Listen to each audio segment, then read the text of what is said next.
Bob, we got you. You all right? How's it going? It's going okay. I hope this is a better connection. This is a 100% better connection. You sound loud and clear. You sound lovely. All right, terrific. Teleconference yesterday. What did you hear from Sam Pittman that stood out to you? Well, I have to admit I get on the teleconference because I was covering Nolan Richardson speaking at the Hogs Illustrated Sports Club. So you were. I did read what Sam said, and they feel like things are going well with Kenny Guyton taking over as the offensive coordinator, and trying to get the Sam said that spirit back on the offensive side of the ball. But time will tell, I guess, on that. But I don't know what else you'd expect Sam to say. I don't think he'd say things are going badly, but hopefully they're trying to get things squared away there on offense.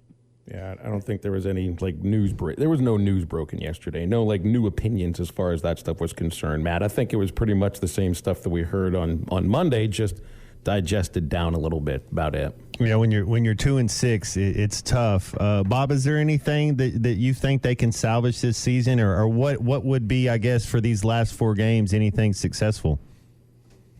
Well, yeah, I still think there's time to salvage a season. There's four games left, and I'm not saying they're going to sweep, but I think they're all winnable games. Going to the Swamp will be really tough because, Florida's, playing better, and they're very good at home, and Arkansas has never won down there. And, Missouri looks like that's going to be a real tough game for the end of the season. But certainly, and Auburn, they're not having a banner year, obviously, but it's still Auburn. He's a good coach. The one game, Florida nationally, you feel like they should win that. But those other SEC games are winnable. And so, they still have a bowl game to play for.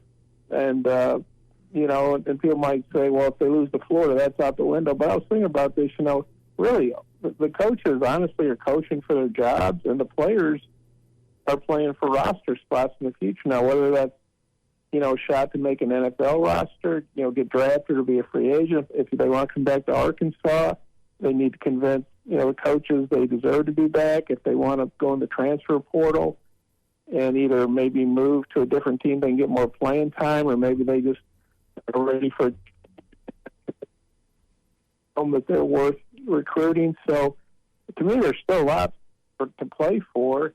And also, if this staff gets retained, I don't know if there's a magic number of wins, if they got to win 6, 5, 4, whatever. But I think a lot of it is not just the record, but it's also the feeling. Like at the end of the season, you feel like they sort of righted the ship. We know they're playing good defense. They're playing pretty good special teams.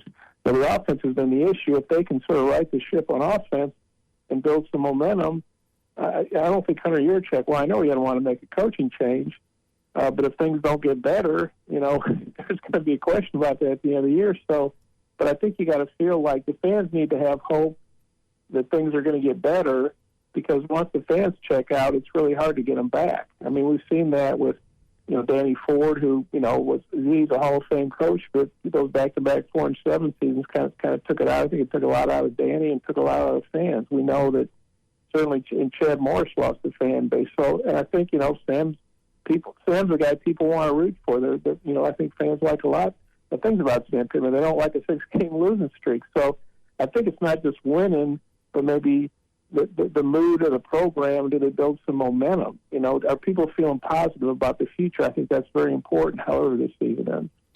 Bob, when you look at this Arkansas football team, who is the guy out there? Who is our guy that you're like, hey, this is our recruiters. These are the guys that can bring in our stars. When you were talking about Houston Nutt, he could bring in some athletes.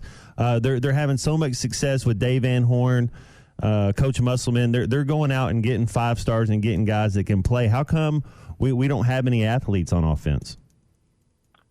Well, I think there's some athletes there, but maybe not enough. Obviously Luke Haas, he was a really good player for him and still will be, but he's hurt right now. Rocket Sanders is out. We see Isaiah Satana, obviously KJ Jefferson. You have to give Chad Morrison his staff credit for guys like KJ, but I think Jimmy Smith is a really good recruiter. You know, Sam brought him in from Georgia.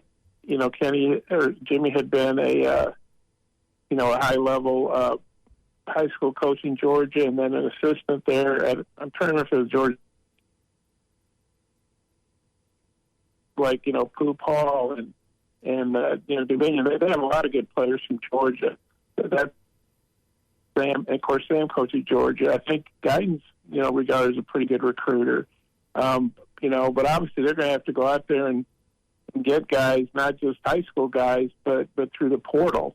You know, and sometimes that's about playing time, about opportunity, maybe previous connections, and of course NIL money. You know, I saw Arkansas is having a big NIL fundraiser with Justin Moore here next month, and we all know NIL money has become a very important component of college recruiting, and so they need to keep raising the level of their NIL commitments.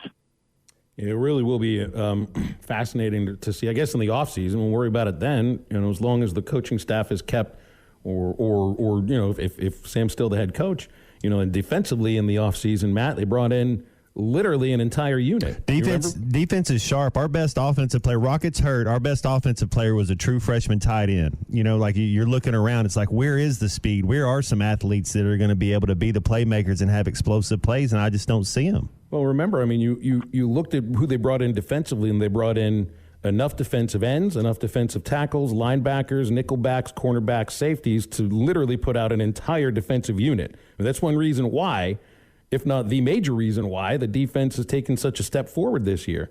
I would kind of expect you might see the same thing next year. Not like you're going to have, you know, one center, two guards, two tackles come in and all of that, but I wouldn't be surprised if you see more than 11 offensive players come into the portal. Well, one thing about the portal is, I mean, you know, like say NIL, let's not kid ourselves. NIL is very important in that. I'm not saying players always go to the highest bidder or the most money. Is just like when you take a job, you know, where it is, who it's with, things all figure into. But we all know that the money is a really big part too. You don't always take the job that pays you the most, but you're sure going to want to be paid, you know, competitively. And also guys want to see playing time opportunities, you know, or maybe they feel like they want to play in the SEC or whatever. So there's players to be out there and get. I mean, one thing about having a down season on offenses, you know, and maybe this is a goofy way to look at it, but whether it's high school guys or portal guys, hey, there's opportunities here because we need help, you know, and that's, you know, that should be a strong recruiting pitch. How was Coach Richardson yesterday? I do see. I saw you wrote about him and about his appearance. Obviously, he's got some things. You know, he'll have opinions about this Arkansas basketball team and about Muss. Yeah, I mean, no, you know, he won now. He's going to be 82, I guess, in December.